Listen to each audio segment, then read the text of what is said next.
But she could not, for Herod feared John, knowing that he was a righteous and holy man, and he kept him safe. When he heard him, he was greatly perplexed, and yet he heard him gladly. But an opportunity came when Herod, on his birthday, gave a banquet for his nobles and military commanders and the leading men of Galilee.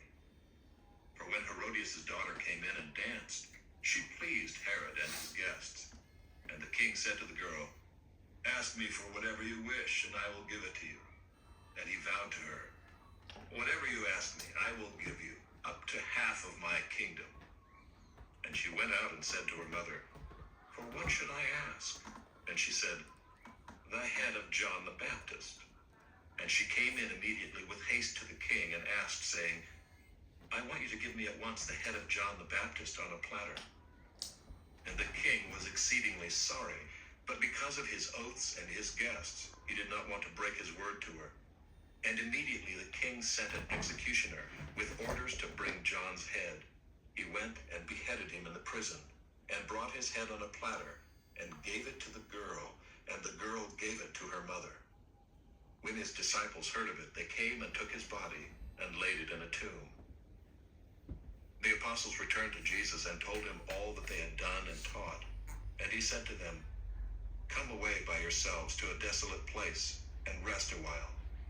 For many were coming and going, and they had no leisure even to eat. And they went away in the boat to a desolate place by themselves. Now many saw them going and recognized them, and they ran there on foot from all the towns and got there ahead of them.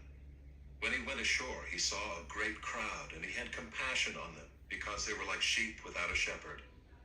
And he began to teach them many things. And when it grew late, his disciples came to him and said, "This is a desolate place, and the hour is now late. Send them away to go into the surrounding countryside and villages and buy themselves something to eat." But he answered them, "You give them something to eat." And they said to him, "Shall we go and buy 200 denarii worth of bread and give it to them to eat?" And he said to them, "How many loaves do you have? Go and see." And when they had found out, they said, 5, and 2 fish. Then he commanded them all to sit down in groups on the green grass. So they sat down in groups, by hundreds and by 50s. And taking the 5 loaves and the 2 fish, he looked up to heaven and said a blessing, and broke the loaves and gave them to the disciples to set before the people. And he divided the 2 fish among them all. And they all ate and were satisfied. And they took up 12 baskets full of broken pieces and of the fish.